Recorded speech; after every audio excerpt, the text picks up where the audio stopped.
tayo dito sa side na maliit na bundok. Yeah. Napakatutulis ng mga bato rito.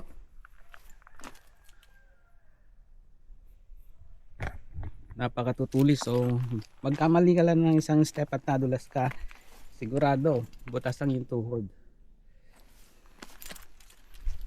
Yeah.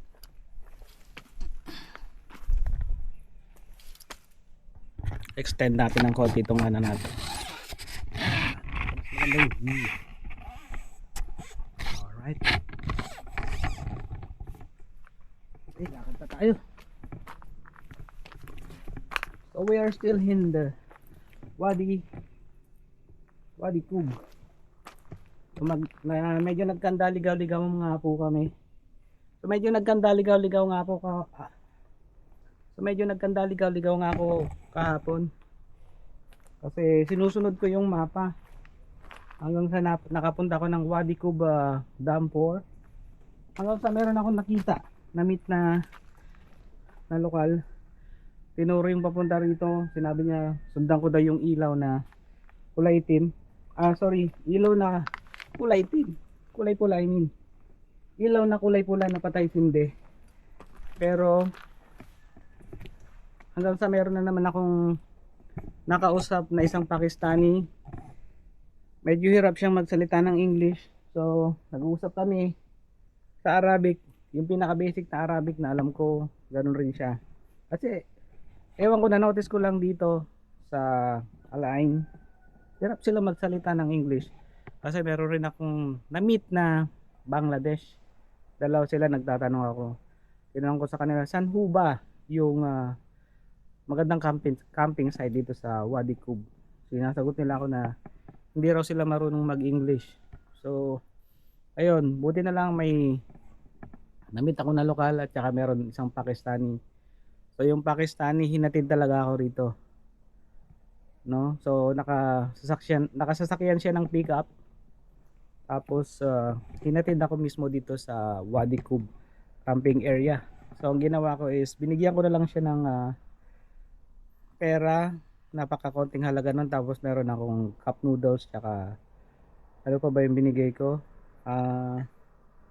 I think sandwich. Yun. So ayaw pa nga niyang tanggapin, pinilit ko lang bilang pasasalamat. Alright, so okay naman, sulit yung biyahe ko. Almost 450 kilometers kasi siguro yung binahe ko, kasi from Dubai pumunta pa ako ng Jebel Hapit. Tapos nagpaikot-ikot pa ako hanggang nakarating ako dito kasi gusto ko rin makita nga dito yung mga nakapost sa Facebook na napakagandang lugar. Mamaya papasok tayo sa loob. Tatry kong ihawakan itong aking camera pagpunta natin habang nagda-drive. Alright. So para sa akin, napakaganda pa rin dito. Maganda itong Wadi Kub.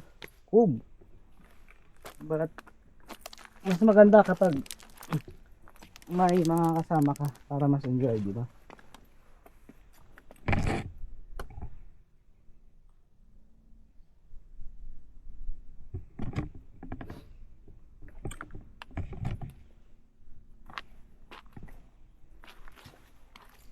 Kaya lang, maganda yung tsinelas natin.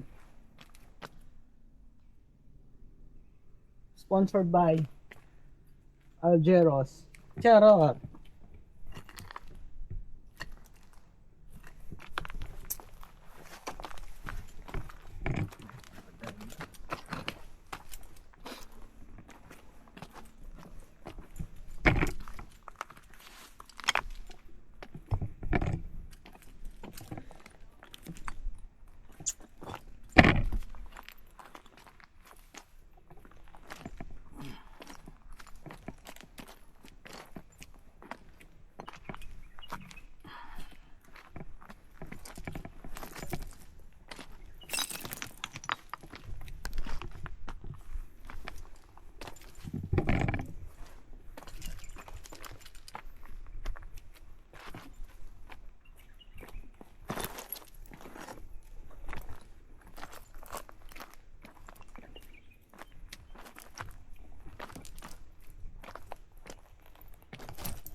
Oh.